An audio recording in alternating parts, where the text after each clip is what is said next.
We want to be able to connect with as many people as possible. We want to deliver values that we care about. We want to foster more conversation. And then those are all reflected in the things that we do. Welcome to Taiwan Talk. I'm Aspen Beilharz. Lin Ting-Chun is Director for Programming and International Development at the National Theatre and Concert Hall.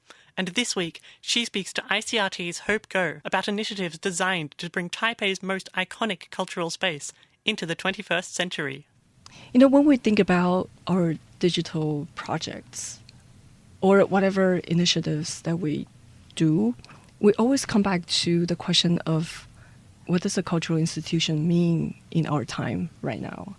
And I really believe, it should really reflect the time that we're living right now.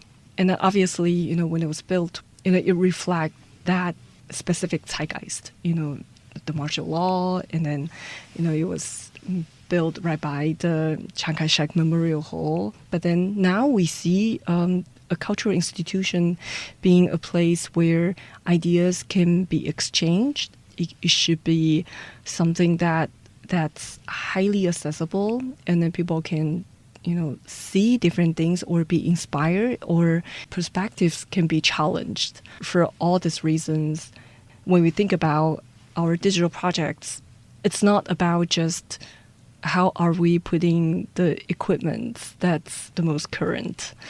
It's more of like, what does it mean for the creative process or when we reach our audience in the future, like what would they need? How would they want to communicate with us?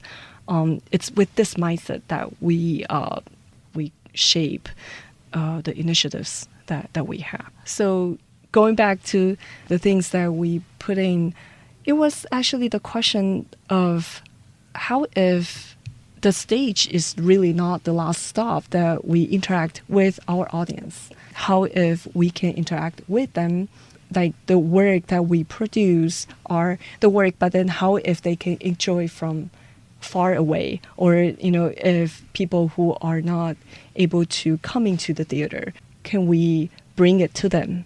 So that's why we had all those 4K cameras installed inside of our theater, and then also the concert hall. This year, it will happen.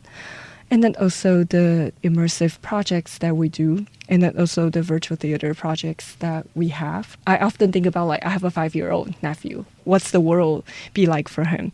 How will he interact with the cultural asset that we have?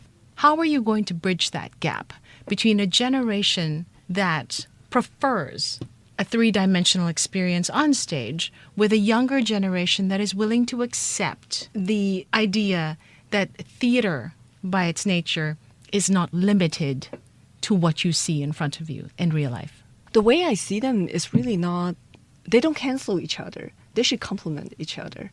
So when we actually film a production, the way I see them is that you should not just film them, but you should really film them a way that's, you should use the digital tools as a creative tool that helps expand the storytelling. It creates a different experience. Like for instance, we during the pandemic, we actually screened some of the theater productions on the stage, on our own theater stage. And then that experience is really different because you see all the nuances on, the actors very close up, and then that's not the same kind of experience you will experience when it's actually live on stage, or sometimes when we see productions or when we introduce immersive productions using virtual reality or AR, augmented reality. It's more of creating another dimensional experience for the audience. But then I do recognize the connection, and then the energy is different. I think it's more of you have a bigger offering. You can always choose what you prefer. And then from my perspective, it's more of choosing the right productions that, in terms of its artistic language, its style, that fit into, such medium, characteristics. And then that's a a right project. Okay, so how much of the changes that you talked about were dictated by COVID-19? Going back to the digital project, before pandemic, we started to have that conversation. But then the pandemic really pushes us. So we were able to take a lot more audacious steps. For me as a person, like I thought pandemic was a gift for me because I was able to do all the things that I didn't have to explain too much because people were just like, okay, let's give it a try and then see like how it goes. And then I think it's just so much fun. It really helped us like progress a lot. Culturally, internally, like how do you bring your colleagues together in doing something like this? Like we have to think about the organizational structure, like building a team like that can actually drive something like this. It's actually a very, very nice experience because it's like running a startup in a institution, testing out different ideas and then implementing it in different departments. And then so that's that aspect. So it really, the growth was rapid. And then coming back to the audience, after the pandemic, I do see there's a behavioral change in the audience behavior. I think the sales are very much back to pre-pandemic level. If it not, it's only by like 5% or so. But then we do see they buy tickets a lot later now. Like before, when we launch programs, like we would see perhaps like the pre-sale period, we would be able to sell maybe 50%. But then this year, I think it's about 40%. So we actually, this past TIFA, we have so many of the shows got sold out over the weekend.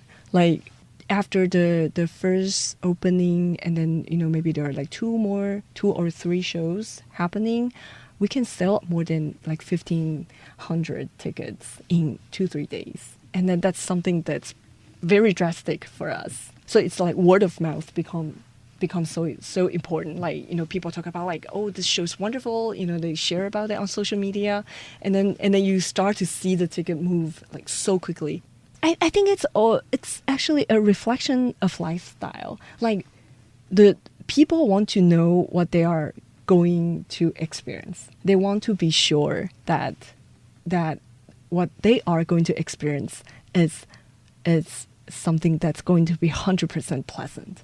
I think there's this aspect in there. Okay, given all of the things that you've talked about, all of the developments that you want to implement and all the changes you want to see, what direction do you see the concert hall and the theater?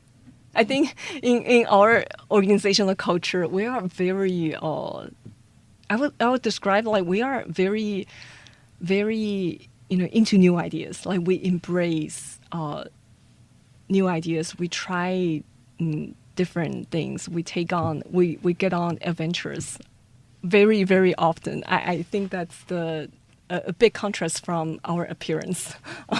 And I think because of this culture that, even the platforms that I described to you, this also happened during the pandemic, when we talk about like how do we engage with our audience. There's like a very different kind of needs for our audience. Like we want to be able to connect with as many people as possible. We want to have more personalities in the things that we do. We want to deliver values that we care about. We want to, be able to foster more conversation in the things that we want to talk about. And then those are all reflected in the things that we do in the programming, in our new library or in our new undertakings. And so I think it has this like very, very strong spirit.